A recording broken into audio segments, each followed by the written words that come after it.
Wife of Abhinandan part 78.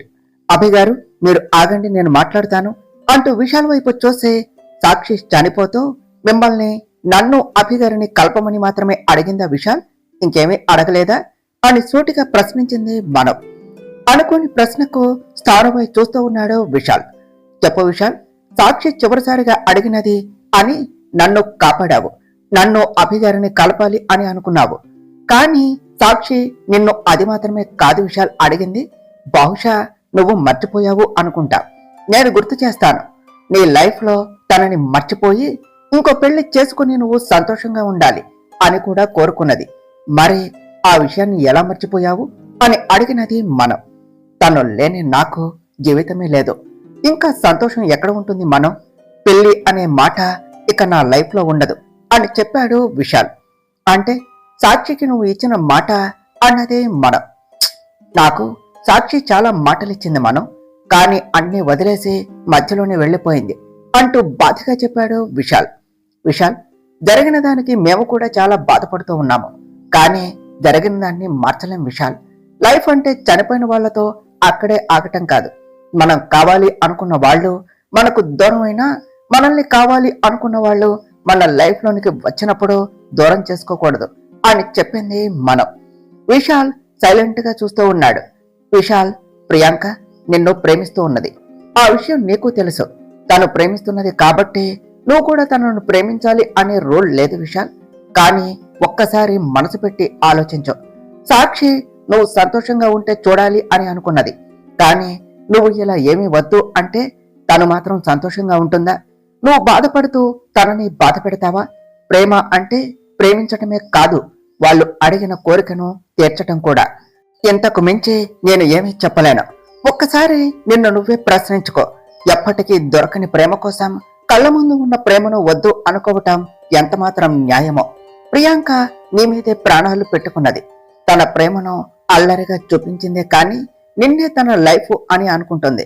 ఇంకా ఏం చేయాలి అనేది నువ్వే ఆలోచించుకో అని చెప్పి, అభి గారు మనం వెళదాం పదండి అని ఇద్దరూ కలిసి ముందుకు వెళ్లిపోతూ మనం మళ్ళీ వెనక్కు తిరిగి విశాల్ని చూసి, ఎవరో ఏమిటో కూడా తెలియని నా కోసం తన ప్రాణాలు తెగించి నన్ను కాపాడింది. ఏ పరిచయం లేని నేనే తన ఆఖరి కోరిక తీర్చాలి అని నీ దగ్గరకు వచ్చాను. మరి తనను ప్రేమించా అని అంటున్నావు, మరి నువ్వు తన కోరికను తీరుస్తావో లేదో నువ్వే ఆలోచించు అని చెప్పింది. విశాల్, సాక్షి చేసిన హెల్ప్ కి నేనేం చేయలేకపోయాను అని ఎప్పటికీ ఫీల్ అవుతూనే ఉన్నాను. కనీసం తన కోరికను నెరవేర్చే అవకాశాన్నైనా నాకు ఇవ్వు ప్లీజ్. రేపు మా ఇంట్లో మా మ్యారేజ్ యానివర్సరీ ఉన్నది, మీరంతా తప్పకుండా రావాలి. నీ నిర్ణయం ఏదైనా కూడా నీ కోసం వెయిట్ చేస్తూ ఉంటాం విశాల్ అనేసి ఇద్దరు అక్కడి నుంచి వెళ్లిపోయారు. జానకి గారు అభి వాళ్ల మాటలు వింటూ సైలెంట్ గా విశాల్ దగ్గరకు వచ్చి తన భుజంపై చెయ్యి వేసి, విశాల్, నేను దూరమైన నా కూతురు గురించి ఆలోచించటం లేదు, నీ గురించి ఆలోచిస్తూ ఉన్నాను. నువ్వు అన్నీ మర్చిపోయి సంతోషంగా ఉంటే ఇక్కడ మేము, అక్కడ అది, అందరం హ్యాపీగా ఉంటాము. నాకు ప్రియాంక అంటే చాలా ఇష్టం, తను నిన్ను ప్రేమిస్తున్నది అని నాకు ఎప్పుడో చెప్పింది. నేను నువ్వు ప్రియాంకని పెళ్లి చేసుకుంటే చూడాలి అని అనుకుంటున్నాను. నీ ఒక్కడి నిర్ణయం మీదే ఎంతమంది హ్యాపీనెస్ ఆధారపడి ఉన్నది. ఇప్పుడు నా కూతురు వచ్చినా కూడా అదే చెప్తుంది, మనో కూడా అదే చెప్పింది. ఇంకా ఏం చేయాలి అనేది నువ్వే ఆలోచించుకో అనేసి వెళ్లిపోయారు ఆవిడ. అందరి మాటలు విన్న విశాల్ రూమ్ లోనికి వెళ్లి తలంతా భారంగా అనిపిస్తూ ఉంటే అంతే పట్టుకుని ఆలోచిస్తూ ఉన్నాడు. అలానే కళ్ళ మూసుకుని ఉన్న తనకు, విశాల్, సాక్షి ముగిసిపోయిన గతం, ప్రియాంక నీ దరిచేరిన జీవితం, నా గురించి ఆలోచిస్తూ నువ్వు ఇలానే ఉంటే నేను ఎలా ఉండగలను విశాల్? అయినా నేను నీతో లేను అని ఎవరన్నారు? నేను ఎప్పుడూ నీతోనే ఉంటాను. నీతో జీవితం పంచుకోలేకపోయినా త్వరలో నీ ఒడిలో పాపలా చేరాలి అని అనుకున్న నా కోరికను తీర్చవా? నాకు మళ్ళీ నిన్ను చేరాలి అని ఉన్నది విశాల్. నాతో ఆగిపోయింది అనుకున్న నీ జీవితాన్ని ప్రియాంకతో సరికొత్తగా మొదలుపెట్టావు. నేను అందుకోలేకపోయిన నీ ప్రేమను ప్రియాంకకు పంచు అంటూ కళ్ళ ముందు అందంగా నవ్వుతూ ఉన్న సాక్షి మొహం కనిపిస్తూ ఉంటే, సాక్షి అన్న మాటలతో సాక్షి అంటూ ఒక్కసారిగా కళ్ళు తెరుస్తూ సాక్షి అంటూ చుట్టూ చూశాడు. అప్పటి వరకు తను కలకన్నాడు అని అర్థమయ్యే, సాక్షి నువ్వు నాతోనే ఉన్నావా? నాకు తెలుసు సాక్షి, నువ్వు నన్ను వదిలి ఉండలేవు అని. నువ్వు నా దగ్గరకు వచ్చేస్తా అంటే నేను ఏం చేయటానికైనా సిద్ధమే సాక్షి. నేను పెళ్లి చేసుకోవటమే ఇన్ని సమస్యలకు పరిష్కారం అయితే నీకోసం తప్పకుండా పెళ్లి చేసుకుంటాను. నీకు నచ్చినట్టే చేస్తాను అన్నాడు విశాల్. ఏయ్ రౌడీ బేబీ, ఎంతసేపే? ఆ మొహానికి పూసిన పౌడర్లు చాలు కాని రావే అని పిలిచాడు సిద్ధు. ఉండండి వచ్చేస్తున్నా. అయినా నేనేం అంతసేపు ఏమీ రాయటం లేదు, జస్ట్ టచ్అప్ ఇస్తున్నాను అంతే అని చెప్పింది శ్రీ. ఎంత రాసినా ఆ ఫేస్ మారదలేవే అన్నాడు సిద్ధు. ఆహా, మరెందుకో ఈ ఫేస్ కోసం అంతలా వెనక తిరిగారు. అయినా మీ మగాళ్ళంతా ఇంతే. పెళ్లి కాకముందు అప్సరస అంటారు, వన్స్ పెళ్ళయ్యాక జిడ్డు మొహం అంటారు. మిమ్మల్ని ఇలా కాదు, నైట్ వంటి మీద చెయ్యి వేయండి చెప్తా, ఆ చెయ్యి విరిచి పెడతా అంటూ కోపంగా ముందుకు నడిచింది శ్రీ. సిద్ధు వెళ్తూ ఉన్న శ్రీని చూస్తూ, అబో మేడంకు బాగా కాలినట్టున్నది. అయినా మగాలని ఎక్కడ పట్టుకోవాలో మీకు బాగా తెలిసే.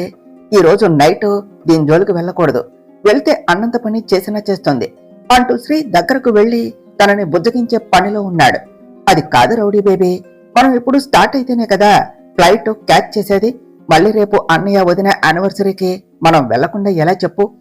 ఇప్పుడు షాపింగ్ చేసి అన్నయ్య వదినకు గిఫ్ట్ తీసుకొని ఎయిర్పోర్ట్ కు వెళ్ళాలి. అందుకనే అలా అన్నాను. అయినా అందం లేని వాళ్ళకి మేకప్ కానీ నీకెందుకే? నువ్వు నా రౌడీ బేబీ, ఇది నేచురల్ బ్యూటీ బేబీ అంటూ చిన్నగా శ్రీ నడుం దగ్గర ప్రెస్ చేశాడు సిద్ధు. సిద్ధు వదలు అంటూ చేతితో డొక్కలో పొడుస్తూ, డీసెంట్ గా ఉండు లేదంటే అని వేలు చూపించింది శ్రీ. ఇంత మర్యాదగా చెప్పాక ఉండక చేస్తానా, పద అంటూ ఇద్దరు షాపింగ్ చేసి అటు నుంచి అటే ఎయిర్పోర్ట్ కు వెళ్లి ఫ్లైట్ ఎక్కేశారు. ఎవరు చేశారు ఇదంతా? డాడ్ గురించి ఎవరికీ తెలియదు, అలాంటిది డాడ్ ని అటాక్ చేసి చంపేయటం ఏమిటి? డాడ్, మీరు నన్ను వదిలేసి వెళ్లిపోయారా? తమ్ముడికి చూస్తే అలా అయ్యింది, మీరు చూస్తే చనిపోయారు. ఇక నన్ను అభిని కలపటానికి హెల్ప్ చేసేది ఎవరు? మీరు లేకుండా నేను ఆ మైత్రిని ఎలా చంపాలి డాడ్? మీ చావుకు కారణం అయిన వాళ్ళెవరో తెలుసుకుంటాను, వాళ్ళని వదలను డాడ్. కనీసం నన్ను ఆఖరి చూపు కూడా చూడనివ్వలేదు. ఇప్పుడు ప్రవీణ్ ఎలా ఉన్నాడో అంటూ వెంటనే జేపీ ఇంటికి బయలుదేరింది సంజన. అక్కడ వెంకట్ సంజనాని చూసి, ఎవరు మీరు? ఏం కావాలి? మా సారు చనిపోయారు, మీరెందుకు వచ్చారు అని అడిగాడు. సంజన వెంకట్ ని గట్టిగా ఒకటి పీకి, నా ముందు మాట్లాడేటప్పుడు ఆ వాయిస్ తగ్గించి మాట్లాడు, లేదంటే ఆ గంతులో ఊపిరి ఆపేస్తాను, మైండ్ ఇట్ అంటూ పైకి వెళుతూ ఆగి వెనక్కు తిరిగి, ప్రవీణ్ ఏ రూమ్ లో ఉన్నాడు అని అడిగింది. వెంకట్ చెయ్యెత్తి రూమ్ వైపు చూపించగానే డైరెక్ట్ గా ఆ రూమ్ లోనికి వెళ్లి అక్కడ బెడ్ పై పడుకుని ఉన్న ప్రవీణ్ ని చూస్తూ, ప్రవీణ్, మన డాడ్ చనిపోయారు. ఎలా తెలిసిందో పోలీసులకి మన డాడు శుక్లాభాయ్ ఇద్దరు ఒకరే అని తెలిసిపోయింది. పోలీసులు మన డాడ్ ని ఎన్కౌంటర్ చేసేశారు. అసలు ఎలా డాడ్ గురించి పోలీసులకు తెలిసిందో అర్థం కావటం లేదు అని చెప్పింది సంజన. ప్రవీణ్ ఇన్నర్ వాయిస్ లో, అయ్యో అక్క, నువ్వన్నా నిజం తెలుసుకో, ఇదంతా చేస్తున్నది ఆ అభిగాడే. వాడే డాడ్ ని అలా చేసి ఉంటాడు. అన్ని వాడు అన్నట్టే చేస్తూ ఉన్నాడు. అన్ని నిజాలు తెలిసే నిజం చెప్పలేక నేను, ఏమీ తెలియక మీరు ఇలా వాడి చేతుల్లో చస్తున్నాం. వాడు మామూలుడు కాదు, అన్ని వాడు అనుకున్నట్టే చేస్తున్నాడు. ఆ మనస కూడా బ్రతికే ఉంది, నిజం తెలుసుకో అక్క అని అంటూ ఏదో చెప్పాలి అని చెప్పలేక తెగ అవస్థపడుతూ ఉన్నాడు. ప్రవీణ్, నువ్వు బాధపడకు, డాడ్ మనల్ని వదిలేసి వెళ్లిపోయినా నీకు నేను ఉన్నాను, నిన్ను నేను చూసుకుంటాను, మనల్ని అభి చూసుకుంటాడు అని చెప్పింది సంజన. అసలు నన్నంటూ చూసుకోవటానికి నువ్వన్నా ఉండాలి కదా అక్క, అర్థం చేసుకో. మళ్ళీ వాడు చూసుకోవటం ఏమిటి, మనల్ని చూస్తుండగానే చంపేస్తాడు అనుకున్నాడు ప్రవీణ్. ప్రవీణ్, నువ్వు తీసిన ఆ ఫొటోస్ అన్ని డాడ్ నాకు పంపించారు, నేను వాటిని వాడుకుని అభి మైత్రులను విడగొట్టేస్తాను అని చెప్పింది సంజన. ఇంకా అక్కడే ఉన్నావా అక్క? అది ఆ జర్నలిస్టో లేదంటే మైత్రినో కాదే, ఆ అభి ప్రేమించిన మనస అనుకున్నాడు ప్రవీణ్. రేపు వాళ్ళ పెళ్లి జరిగి సరిగ్గా సంవత్సరం అవుతుంది అని ఇంట్లో పార్టీ అరేంజ్ చేశారు. ఆ రోజే ఈ ఫొటోస్ బయట పెట్టి వాళ్లను దూరం చేసేస్తాను. ఇంకా తర్వాత ఆ మైత్రిని చంపేసి బాధలో ఉన్న అభికి నేను దగ్గరవుతాను. అప్పుడు ఇంకా అభి నా సొంతం అవుతాడు. నేను అనుకున్న పని ఇన్నాళ్లకు జరుగుతున్నది ప్రవీణ్. ఈ టైంలో డాడీ ఉండి నువ్వు బాగుండి ఉంటే మనం పెద్ద పార్టీ చేసుకునేవాళ్ళం అన్నది సంజన. నీకు అలా అనిపిస్తున్నదా అక్క? నాకు ఆ అభి ఇంకేదో చేయబోతున్నాడు అని అనిపిస్తూ ఉన్నది. నన్ను ఇలా చేశాడు, డాడ్ని చంపేశాడు, ఇంకా నెక్స్ట్ మిగిలింది నువ్వే అక్క. నీకు రేపు ఏమవుతుందో అని నాకు భయంగా ఉన్నది. మానసాచులకు వెళ్లిన అందరికీ నరకం చూపిస్తున్నాడు అనుకున్నాడు ప్రవీణ్. ప్రవీణ్, ఇంకా నువ్వు ఇక్కడే ఉండటం సేఫ్ కాదు. పోలీసులకు మనం డాడ్ పిల్లలం అని తెలియకూడదు. అందుకనే నిన్ను వెంటనే హాస్పిటల్లో జాయిన్ చేసేస్తాను. నీకు నయం అయ్యేంత వరకు అక్కడి వాళ్ళే నిన్ను చూసుకుంటారు అంటూ అక్కడి నుంచి ప్రవీణ్ ని తీసుకుని వెళ్లి ఓ హాస్పిటల్లో జాయిన్ చేసింది.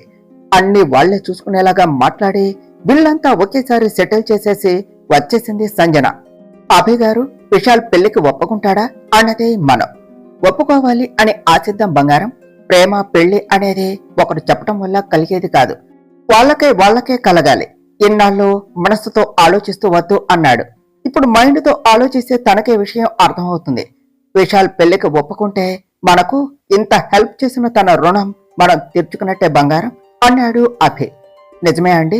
ఆ రోజు సాక్షి నన్ను కాపాడకుండా ఉంటే ఈ రోజు నేను ఇలా మీ పక్కన ఉండేదాన్నే కాదు. ఏమిచ్చినా తను చేసిన దానికి తక్కువే అండి అన్నది మనం. నిజమే బంగారం. కానీ ఈ టైంలో నువ్వు ఎక్కువగా దేని గురించి ఆలోచించకూడదు. నువ్వు ప్రశాంతంగా ఉండు బంగారం, అంతా మంచి జరుగుతుంది అంటూ కారు నందనవనం ముందు ఆపేసి మనోని తీసుకుని లోనికి వెళ్ళాడు అభయ్. లోనికి వస్తూ ఉన్న మనో అభయ్లను చూసే కన్నయ్య, ఎక్కడికి వెళ్లి వస్తున్నారు ఇద్దరు అని అడిగారు మాణిక్యమ్మ గారు. విశాల్ వాళ్ళ ఇంటికి వెళ్లి వస్తున్నాం గ్రాని, రేపు ఫంక్షన్ కి స్వయంగా పిలుద్దాము అని చెప్పాడు అభయ్. ఇంతకీ సిద్ధు వాళ్ళు ఎప్పుడు వస్తా అన్నారు కన్నయ్య అని అడిగారు మాణిక్యమ్మ గారు. రేపు మార్నింగ్ వచ్చేస్తారు గ్రాని అంటూ మనం టాబ్లెట్స్ వేసుకునే టైం అయింది కదా, మర్చిపోయావా అంటూ వెనక్కు తిరిగి సుబ్బులు జ్యూస్ తీసుకుని వచ్చి చిన్నమ్మ గారికి ఇవ్వు అని చెప్పాడు అభి. అమ్మా మనం, ఏమైంది? నీకు అంతా బాగానే ఉన్నదా? టాబ్లెట్స్ వేసుకోవటం ఎందుకు? నీ ఆరోగ్యం బాగానే ఉన్నది కదా అని అడిగారు మాణిక్యమ్మ గారు. హా అమ్మమ్మ, అంతా బాగానే ఉన్నది అంటూ ఏం చెప్పాలో తెలియక అభి వైపు చూసినది మనం. ఏం కాలేదులే గ్రాని, వదిలే. సర్లే కానీ నేను ఈవెంట్ మేనేజర్ కి కాల్ చేసి ఫంక్షన్ అరేంజ్మెంట్స్ చేయమని చెప్పాను. వచ్చాడా అన్నాడు అభి. హా, ఇంతకు ముందే వచ్చాడు కన్నయ్య, బయట వెయిట్ చేస్తూ ఉన్నాడు నీకోసమే అని మాణిక్యమ్మ గారు చెప్తూ ఉండగానే సుబ్బులు జ్యూస్ తీసుకుని రావటంతో మనోకు ఇచ్చేసే బంగారం, నేను మళ్ళీ వస్తాను అంటూ కళ్ళతోనే పైకి వెళ్లి టాబ్లెట్స్ వేసుకో అన్నట్టు చూసి బయటకు వెళ్ళాడు అభి. మనో ఆ జ్యూస్ తాగుతూ, అమ్మమ్మ నేను ఇప్పుడే వస్తాను, మళ్ళీ మీ మనవడు వచ్చాడంటే ఇంకా అంతే, ఇల్లు పీకి పందిరి వేసేస్తాడు అంటూ పైకి వెళ్ళింది. ఏమిటో ఇద్దరు ఏం చేస్తున్నారో ఏమిటో కానీ వాళ్ళిద్దరూ అలా సంతోషంగా ఉంటే అంతే చాలు అని అనుకుంటూ లోనికి వెళ్లారు మాణిక్యమ్మ గారు. అభి బయట ఉన్న ఈవెంట్ మేనేజర్ తో ఫంక్షన్ అరేంజ్మెంట్స్ అన్ని ఎలా ఉండాలో చెప్పి అన్ని దగ్గర ఉండి అరేంజ్ చేయమని చెప్పాడు. అప్పుడే ఇంటికి వచ్చిన సంజన ఆ ఫంక్షన్ అరేంజ్మెంట్స్ చూసే, ఓహో అప్పుడే అరేంజ్మెంట్స్ చేసేస్తున్నావా అభి? రేపు జరిగేది మీ పెళ్లి రోజు ఫంక్షన్ కాదు, ఆ పెళ్లి పెటాకులయ్యే ఫంక్షన్ అభి. అలా అయ్యేలా నేను చేస్తాలే, ఎప్పటితో అది ఏమిటి అనేది అందరికీ తెలిసిపోతుంది అంటూ ఇంతకీ ఈ మంద ఎక్కడ చచ్చారు అంటూ ఇంద్రాణి రూమ్ దగ్గరకు వెళ్ళింది. అక్కడ జ్యువెలరీ శారీస్ చూస్తూ ఉన్న ఇంద్రాణి వనజ ప్రీతిలను చూసి కోపంగా ఏం చేస్తున్నారు అంటూ రూమ్ లోనికి వచ్చి డోర్ లాక్ చేసింది. మేమేం చేస్తే నీకెందుకో, అయినా ఇంట్లో ఉండటానికి వచ్చి ఏదో నీ ఇల్లే అన్నట్టు అజమాయిషీ చేస్తావేమిటే, అందుకనే వదన ఎవరిని ఎక్కడ ఉంచాలో అక్కడే ఉంచాలి. సర్లే కాని ముందు ఈ చీర చూడు అన్నది వనజ. ఇంద్రాణి ప్రీతి భయంగా సంజన వైపు చూస్తూ ఉన్నారు. సంజన ఫట్ ఫట్ మని ఇద్దరిని కొట్టే వనజ వైపు చూస్తూ ఉన్నది. ఇంద్రాణి ప్రీతి ఇద్దరు పైకి లేచే, అదేంటమ్మా అన్నది తనైతే నన్ను కొట్టావు అన్నది ఇంద్రాణి. ఏ ఆపు, అసలే చిరాగ్గా ఉన్నా, మధ్యలో దీనిగోలేమిటే, ఈ చీరలో నగలు ఏమిటే, ఏం చేస్తున్నారు అని అడిగింది సంజన. మా వాళ్ళనే కొడతావా? ఎంత పొగరే నీకు, అయినా నువ్వేమిటి వదినా, అది అలా చేస్తే రెండు పేకక గమ్మునున్నావు అన్నది వనజ. ఏమిటే ఊరుకుంటుంటే నీ న్యూసెన్స్ అంటూ తల పట్టుకుని బాల్కనీలోనికి తీసుకుని వెళ్లి ముందుకు వంచి, ఏమిటే ఇప్పుడు చెప్పు, అది ఇదా, నీ వదిన ఇంకా నీ కూతురే నా దగ్గర అణిగి మణిగి ఉంటారు, నీకేంటే ఈ తల పొగరు, ఇక్కడి నుంచి పడేస్తే దెబ్బకి చచ్చూరుకుంటావు అన్నది సంజన.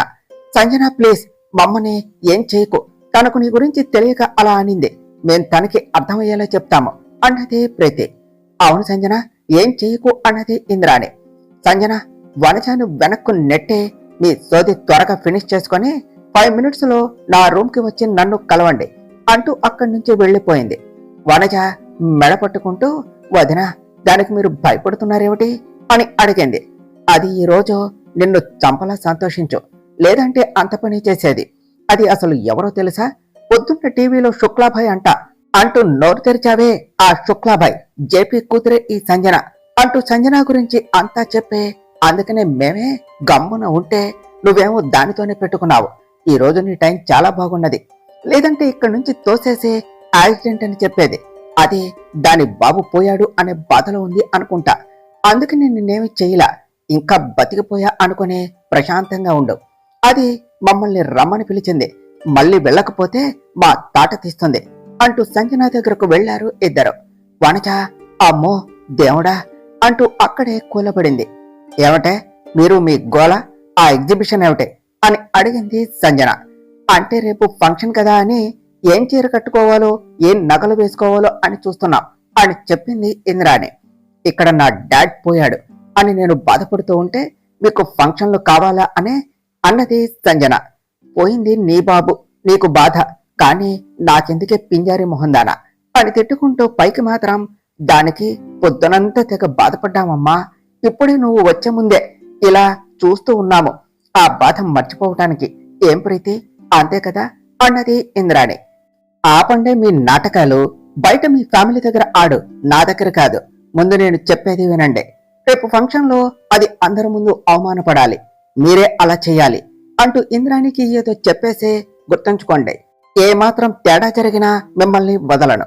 రేపు మీరే దగ్గరుండి అంతా చెయ్యాలి అని చెప్పింది సంజన. అయ్యో ఆ మాత్రం చెప్పాలా సంజన, మేము దానికోసమే వెయిట్ చేస్తున్నాం. దాన్ని త్వరగా బయటకు గెంటేయాలి అని నాకు ఆతృతగానే ఉన్నది. చూస్తూ ఉండు, రేపు మా పెర్ఫార్మెన్స్ కి ఆస్కారం తక్కువ కాదు అని నువ్వే అంటావు. అందుకే మేము ఇప్పటి నుంచే అందంగా రెడీ అవ్వాలి. రేపు అందరి ముందు దగదగా మెరిచిపోవాలి కదా. పద ప్రీతి, సంజన నువ్వు ఈ పనిలో ఉండు, నేను నా పనిలో ఉంటాను అంటూ ఇద్దరు జంప్ అయ్యారు. ఈ మాటలకేం తక్కువ లేదు. రేపు అనుకున్నట్టుగా చేయకపోతే అప్పుడు చెప్తా మీ పని అంటూ రేపు జరిగేది తలుచుకుంటూ నవ్వుకున్నది సంజన. అందరూ అనుకున్నట్టే ఫంక్షన్ కి తగ్గట్టు అన్ని అరేంజ్ చేసి అభి తన రూమ్ లోనికి వెళ్లేసరికి మను అంతే ఏదో ఆలోచిస్తూ ఉండటం చూసి, బంగారం ఏమిటి అంతగా ఏం ఆలోచిస్తున్నావు అంటూ వెళ్లి బెడ్ పై కూర్చున్న మను ఒడిలో తలపెట్టుకుని మను వైపు చూసి చిన్నగా నవ్వాడు అభి. అభి రావటం చూసి మను కూడా చిన్నగా నవ్వింది. బంగారం ఏమిటి అంత డల్ గా ఉన్నావు, అంతా బాగానే ఉన్నదా, ఏమన్నా కావాలా, పోనీ ఒకసారి హాస్పిటల్ కు వెళదామా అని అడిగాడు అభి. అదేవి లేదండి, నాకు బాగానే ఉన్నది, ఇప్పుడు హాస్పిటల్ కి ఏమీ అవసరం లేదు అని చెప్పింది మను. మరి దేనికి అలా ఉన్నావు బంగారం అంటూ లాలనగా మను చేతిని తన చేతుల్లోనికి తీసుకొని చిన్నగా మను వెళ్లను సరిచేస్తూ అడిగాడు అభి. రేపటి గురించే ఆలోచిస్తున్నానండి. రేపటితో నేను ఎవరు అనేది మీరు అందరికీ తెలిసేలా చేస్తారు. ఇన్నాళ్ళు అంటే నిజం తెలియక అంతా సైలెంట్ గా ఉన్నారు, కానీ రేపటి రోజున నేను ఎవరు అనేది తెలిసాక జరిగేది ఊహించుకోవాలంటే ఏదోలా ఉందండి అన్నది మనం. అభి మను మాటలు వింటూ, ఎందుకు బంగారం అలా భయపడుతున్నావు అని అడిగాడు అభి. ఏమో తెలియటం లేదండి, మనసంతా ఏదోలా ఉన్నది. నేను ఎవరో నిజం బయటపడ్డ క్షణం ఆ సంజనకు అన్ని నిజాలు తెలిసిపోతాయి. మనకు ముందే తన గురించి తెలిసి ఇదంతా చేశాము అని అర్థమైపోతుంది. ఇన్నాళ్ళు మీకు దాని మీద అనుమానం రాకూడదు అని మీ ముందు మంచిగా ఉండాలి అని చూసింది, కానీ మీకు తన అసలు స్వరూపం తెలిసిపోయింది. ఇంకా ఆ ప్రవీణ్ కి తన తండ్రికి అలా అవటానికి రీజన్ కూడా మీరే అని తెలిస్తే తన రియాక్షన్ ఎలా ఉంటుందో తలుచుకుంటేనే భయంగా ఉందండి. నాకు ఏదో అవుతుంది అని నాకు ఎప్పుడూ భయం లేదు, కానీ మిమ్మల్ని మన బిడ్డని చూడకుండా అని మను అంటూ ఉండగానే అభి మను పెదవులను తన పెదాలతో లాక్ చేశాడు.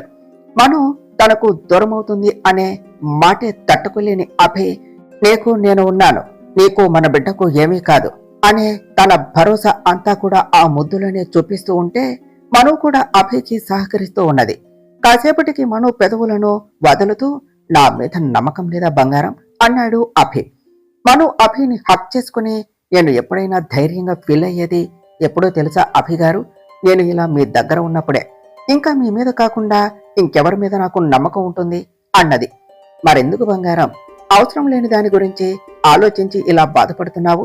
నీకు ఏమన్నా అయితే నేను ఉంటానా, అలా చూస్తూ ఉంటానా? అది మనల్ని ఏం చెయ్యదు బంగారం, దానికి ఆ ఛాన్స్ కూడా నేను ఇవ్వను. ఇంకా దానికి నిజం తెలియాలా అంటే తెలియాలి బంగారం. దానికోసం నిన్ను నువ్వు హైడ్ చేసుకోవటం ఏమిటే? నేను నిన్ను నా భార్యగా అందరికీ పరిచయం చేసిన రోజే అనుకున్నాను నువ్వు ఎవరు అనే నిజం అందరికీ తెలిసేలా చేస్తా అని. కానీ అప్పుడు పరిస్థితులు వేరు. ఇదే అంతా చేస్తుంది అని తెలియక అలా సైలెంట్ గా ఉన్నాను. కానీ ఇప్పుడు మన శత్రువు ఎవరో మనకు తెలిసింది. ఇంకెందుకు మనం ఆగటం? మన సంతోషాలను దూరం చేయాలి అనుకున్న దాని కళ్ళ ముందే మనం ఎప్పటికీ ఇలా సంతోషంగానే ఉంటాం అని చూపించొద్దా? నువ్వు ఇవన్నీ ఆలోచించే నీ మనసు పాడు చేసుకోవద్దు. ఈ టైంలో మనసు ఎంత ప్రశాంతంగా ఉంటే మన బేబీకి అంత మంచిదంట. అందుకనే నువ్వు హ్యాపీగా ఉండు, సరేనా? అన్నీ నేను చూసుకుంటాను అని చెప్పాడు అభి. మనో అంటూ అలానే ఉంటే అభి అంతే మనుని గుండెలపై పడుకోబెట్టుకుని తల నిమురుతూ ఉంటే మను అంతే నిద్రపోయింది. నెక్స్ట్ డే పొద్దున్నే నిద్రలేచిన మను అభి కౌగిలిలో ఉండటం చూసి నవ్వుకుంటూ చిన్నగా తల నిమురుతూ ఉన్నది. అభి నవ్వుతూ కళ్ళు తెరిచి, ఏమిటి బంగారం, అంత ముద్దొస్తూ ఉంటే ముద్దే పెట్టొచ్చు కదే అంటూ తన పట్టు బిగించాడు. ఓచ్, అభి గారు వదలండి, పెయిన్ గా ఉన్నది అన్నది మనో. అభి మనుని వదిలేస్తూ, అయ్యో సారీ బంగారం, ఎక్కడా అంటూ కంగారుగా మనుని చూస్తూ ఉన్నాడు. మను అభి బుగ్గలు పట్టుకుని లాగుతూ, వజ్జలో బుల్లి అభి ఉన్నప్పుడు కొంచెం జాగ్రత్తగా ఉండాలి బాబు. నాకేమి కాలేదులే, నేను బాగానే ఉన్నాను. కానీ మీరు వెళ్ళి రెడీ అవ్వండి, మనం గుడికి వెళ్ళాలి అని చెప్పింది. ఓ సారీ బుజ్జి కన్నా అంటూ మను బొజ్జపై కిస్ చేసేసి ఫ్రెష్ అవటానికి వెళ్ళాడు అభి. ఇద్దరు రెడీ అయ్యి కిందకు వస్తూ ఉంటే వాళ్ళ ఇద్దరిని అక్కడే ఉన్న ఇంద్రాని అండ్కో చూస్తూ కళ్ళల్లో నిప్పులు పోసుకుంటూ ఉన్నారు. సంజన మాత్రం వాళ్ళని చూసి నవ్వుతూ, నీ కళ్ళల్లో ఈ సంతోషం ఈ రోజేలే మైత్రి, హాయిగా నవ్వుకో, ఈవినింగ్కి నీకు ఎలాగో ఏడవటం తప్పదు కదా అని అనుకుంటూ వాళ్ళని చూస్తూ ఉన్నది. మనో అభి నేరుగా మణిక్యమ్మ గారి దగ్గరకు వెళ్లి తన దగ్గర బ్లెస్సింగ్స్ తీసుకున్న తర్వాత అభి మనుని చూసి, ఇక గుడికి వెళదామా అన్నాడు. ఏవండి అత్తయ్య అని మను అభిని తీసుకొని ఇంద్రాణి దగ్గరకు వెళ్లి, అత్తయ్య ఈరోజు మా పెళ్లి రోజు, మమ్మల్ని ఆశీర్వదించండి అంటూ తన కాళ్లను పట్టుకోబోతూ ఉంటే, వద్దులే అమ్మ, మోసం చేసి చేసుకున్న పెళ్లే కదా, ఇంకా దానికి నేను చేసేదేముంది, అసలే నీ పెళ్లి వాళ్లే అభి నాకు దూరం అయ్యాడు, ఇంకా నా ఆశీర్వాదాలు తీసుకుని మమ్మల్ని ఇంకేం చేద్దామని ఎప్పటికే నన్ను అభికి దూరం చేశావు. ఈసారి నన్ను ఈ ఇంట్లో నుంచే పంపించేయాలి అని చూస్తున్నావా? నా మీద ఇప్పటికే నా కొడుకుకి ఉన్నవి లేనివి చెప్పి నా మీద ప్రేమ లేకుండా చేశావు. ఎప్పుడు మమ్మీ మమ్మీ అని నాకు చెప్పకుండా ఏమీ చేసేవాడు కాదు. అలాంటిది నువ్వు ఏమంటూ ఈ ఇంట్లో అడుగు పెట్టావో నన్ను నా కొడుకుకి కాకుండా చేశావు. మళ్ళీ వాడి ముందు ఈ నాటకాలాడి ఇంకా మంచిదానివి అని అనిపించుకోవాలి అని చూస్తున్నావా? మమ్మల్ని ఇలా అన్న బతకని అమ్మ అంటూ రాణి కన్నీళ్లను ఉన్న బయట కొంగుతో తొడుస్తూ ఏడుస్తూ ఉన్నది ఇంద్రాణి. అభి సీరియస్ గా, బంగారం నీకు ముందే చెప్పాను, విన్నావా? దెయ్యాలు వేదాలు వల్లించవు, నిన్ను ఆమెకు దూరంగా ఉండమని నీకు చాలాసార్లు చెప్పాను. కానీ ఎందుకు అత్త అత్త అంటూ ఆమె వెనుక తిరుగుతూ ఆమెకు రెస్పెక్ట్ ఇస్తూ ఉంటావు? అర్హత లేని వాళ్లకు మర్యాద ఇవ్వటం కాదు బంగారం, అసలు పలకరించడం కూడా తప్పే. పద అంటూ కోపంగా మను చేయి పట్టుకుని తీసుకుని వెళ్లిపోయాడు. ఏమిటే ప్రీతి, అభి అలా అనేసి వెళ్లిపోతున్నాడు? నా నాటకాన్ని నిజము అని నమ్మలేదా? బాగాన్ని ఏడ్చాకదే, ఏం తక్కువైందంట, నమ్మకుండా అలా వెళ్లిపోయాడు అన్నది ఇంద్రాణి. అత్త ఎందుకిప్పుడు ఇంత చేశావు అని అడిగింది ప్రీతి. ఈవినింగ్ పార్టీలో దాన్ని ఎలాగో పంపించేస్తావు కదా, అందుకనే ఎప్పటి నుంచి అభి మీద ప్రేమ ఉన్నట్టు నటించి నా వైపు తిప్పుకుందాము అని అనుకున్నా. కానీ ఈసారి వాడు నమ్మలేదే. పోనీలే, ఈసారి కాకపోతే ఇంకోసారి నమ్ముతాడు అంటూ సోఫాలో కూర్చోబోతూ ఉంటే సిద్ధు కీర్తి ఇద్దరు లోనికి వస్తూ కనిపించారు. అబ్బో, వాళ్ళు ఎగ్జిట్ ఇచ్చారు, వీళ్ళు ఎంట్రీ ఇచ్చారా? పెళ్లి అయ్యాక వీడు కూడా నన్ను పట్టించుకోవటం మానేశాడే. చక్కగా వీడికి బాగా డబ్బు ఉన్న అమ్మాయినిచ్చి చేద్దాము అనుకుంటే దీన్ని చేసుకుని చచ్చాడు. ఈ మైత్రిని ఎలాగోలా వదిలించుకున్నాక దీన్ని కూడా తరిమేస్తే వీడికి కూడా బాగా బలిసిన అమ్మాయిని చూసి చేస్తే సరిపోతుంది అన్నది ఇంద్రాణి. కానీ అత్త, దీనికి ఇప్పటి నుంచే టార్చర్ చూపిస్తే బాగుంటుంది, అప్పుడు దీన్ని అడ్డు తంపించడం ఈజీ అని ప్రీతి అంటూ ఉంటే, అంతే అంటావా అంటూ వస్తూ ఉన్న సిద్ధు వాళ్ళని చూసి, యారా ఇదేనా రావటం అని అడిగింది ఇంద్రాణి. లేదు, ఎప్పుడో వచ్చి బయటే పడి చచ్చి ఇప్పుడే వస్తున్నా అంటూ వెటకారంగా అనేసి మాణిక్యమ్మ గారి దగ్గరకు వెళ్లి, అన్నయ్య ఏడి అని అడిగితే గుడికి వెళ్లారు అని చెప్పటంతో సిద్ధు ఫ్రెష్ అవటానికి పైకి వెళ్ళాడు. సిద్ధు మాటలకు కోపం వస్తూ ఉంటే ఇది కూడా నా కొడుకుని మార్చేస్తుంది అంటూ శ్రీ వైపు చూస్తూ, ఏమ్మా మొగుడు వెంట తిరగటమేనా, లేదంటే ఇంట్లో అత్తొకటి పడి చచ్చింది, దాని మొహాన కనీసం కాఫీను కషాయము పడేద్దాం అని ఏమన్నా ఉందా అన్నది ఇంద్రాణి. ఇప్పుడేంటి, నీకు తాగటానికి ఏదో ఒకటి కావాలి అంతేగా అంటూ కిచెన్లోనికి వెళ్ళింది శ్రీ. నువ్వు సూపర్ అత్త, అది తెచ్చే కాఫీ తాగి బాలేదు అని దాన్ని పిచ్చ కొట్టుడు కొట్టు, అప్పుడే ఇది మన గ్రిప్ లో ఉంటుంది అని చెప్పింది ప్రీతి. ఇప్పుడు చూడవే ఈ ఇంద్రాణి అంటే ఏమిటో చూపిస్తా అంటూ శ్రీ తీసుకువచ్చిన కప్ సిప్ చేసి దగ్గుతూ కప్పు వదిలేసి, ఏమిటే ఇది, అసలు కాఫీ అంటారో ఎవరైనా అని అడిగింది ఇంద్రాణి. అది కాఫీ అని నేనేం చెప్పలేదే, నువ్వేగా కాఫీనో కషాయమో కావాలి అన్నారు. నాకు కాఫీ చేయటం రాదు, అందుకనే నీకోసం కషాయం చేసి తీసుకొచ్చా అని చెప్పింది శ్రీ. ఏమిటి, ఇది కషాయమా, కుక్కలు కూడా తాగవు అన్నది ఇంద్రాణి. అందుకని నీకోసం తీసుకొచ్చా, తాగితే తాగు, లేదంటే నీ పక్కనే తేరగా పడి ఉన్నది కదా, దానికి తాగుతుంది. చూడు, నాకసలే తెక్కెక్కువ, అత్తపెత్తనం చేద్దాము అనుకుంటున్నావేమో. ఈసారి కాఫీ అంటే కాఫీలో షుగర్ బదులు పురుగుల మందు కలిపిస్తా, దెబ్బకు చచ్చూరుకుంటావు. Better to stay away from me అంటూ విసురుగా పైకి వెళ్లిపోయింది శ్రీ. శ్రీ వెళ్లిపోయాక స్టాచ్యూలో ఉన్న ఇంద్రాణిని కదుపుతూ, అత్త నీకు వచ్చే కోడలందరూ ఇంతే ఉంటారా, ఆ మైత్రి అన్న కోపం వస్తేనే మాట్లాడుతుంది, ఇది మరీ దారుణంగా మాటంటేనే కోపంగా మీదకొస్తుంది, కొంచెం దాన్ని ఏమన్నా అడిగే ముందు జాగ్రత్త, నిజంగా కల్పించినా ఇస్తుంది అంటూ వెళ్లిపోయింది ప్రీతి. ఇంద్రాణి అంతే సోఫాలో కూలబడుతూ, ఇన్నాళ్ళు ఒక్కటే అనుకుంటే ఇప్పుడు ఇది కూడా తయారైందా, ఏది ఏమైనా సరే నేను అల్లు అర్జున్ ఫ్యాన్ అని నిరూపించుకుంటా, ఈ విషయంలో నేను అనుకున్నట్టు జరగవలసిందే, తగ్గేదేలే అంటూ సినిమాటిక్ లెవెల్లో డైలాగ్ చెప్తూ తనకు తానే ధైర్యం చెప్పుకుంటూ ఉన్నది. తర్వాత ఏమి జరిగిందో నెక్స్ట్ పార్ట్లో తెలుసుకుందాం ఫ్రెండ్స్. డియర్ ఫ్రెండ్స్, మీకు గనక ఈ కథ నచ్చినట్లయితే మీ అభిప్రాయాలను కామెంట్ల రూపంలో తెలియచేయండి. ఈ వీడియోను లైక్ చేయండి, షేర్ చేయండి, మా ఛానల్ను సబ్స్క్రైబ్ చేసుకోండి ఫ్రెండ్స్. Thank you.